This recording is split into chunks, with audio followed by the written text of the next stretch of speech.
నియోజకవర్గం ఏ నియోజకవర్గం ఏంటి ఇది? భీమిలి నియోజకవర్గం.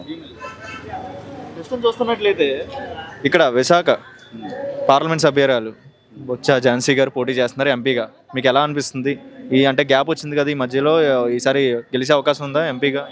అంటే నాకు తెలిసి బొత్స అనేది ఈ పొలిటీషియన్లో ఒక నేము, బొత్స అనే నేము. ఆవిడ అంటే ఈవిడ కొత్త కాదు. అలాంటిది ఝాన్సీ గారు వచ్చారంటే అది పక్కాగా ఎంపీ అయ్యే పక్కా పరిస్థితులు ఉన్నాయి. పక్కాగా మేడం గారు పక్కా మెజారిటీతో గెలుస్తారు.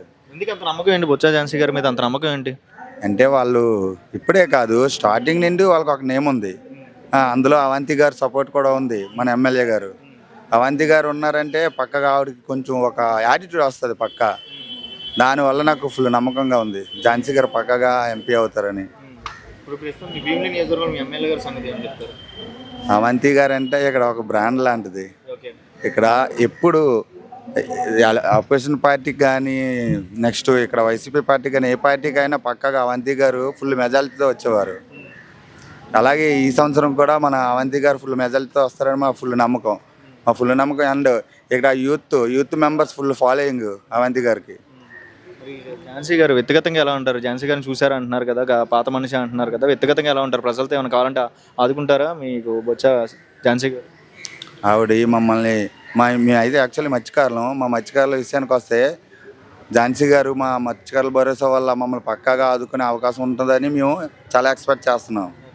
టీడీపీ నుంచి ఎంపీ భరత్గా పోటీ చేస్తున్నారు అంటున్నారు. ఎంపీగా ఇక్కడ టీడీపీ నుంచి పోటీ చేస్తున్నారు, ఎంపీగా మీరు బొత్స ఝాన్సీ గారు పోటీ చేస్తున్నారు. వీళ్ళిద్దరికి టైట్ కాంపిటీషన్ ఉండిద్దేమో అంటున్నారు. నాకు తెలిసి ఝాన్సీ గారు దగ్గర భరత్ గారు లూజ్, ఝాన్సీ గారు అనేది ఫుల్ మెజారిటీతో వస్తుందని నేను నా గట్టి నమ్మకంతో చెప్తున్నాను. నమ్మకం టీడీపీ జనసేన బీజేపీ వీళ్ళందరూ పొత్తు ఉంది కదా, యూత్ అంతా పవన్ కళ్యాణ్ అనుకున్నారు, అదంటున్నారు ఇదంటున్నారు. జగనాన్ని ఓడించడానికి వీళ్ళు ముగ్గురు కలిసి వచ్చారు. కానీ నేనంటే ఇది సినిమా డైలాగ్ కాదు, నా ఒపీనియన్ చెప్తున్నాను. సింహం సింగిల్గా వస్తున్నట్లు జగనన్న సింగిల్గా వస్తాడు. ఈ ముగ్గురు కలిసి వచ్చినా జగన్ గారిని ఏమి చేయలేరు. సీఎం జగన్ అవుతారు. ఇక్కడ మా భీమిలి నియోజకవర్గం ఎంపీ ఝాన్సీ గారు అవుతారు, ఎమ్మెల్యే అవంతి గారు అవుతారు.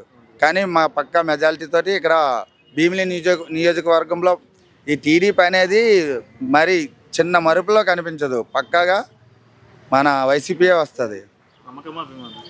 ఏంటి నమ్మకంతో కూడిన అభిమానం. ఓకే.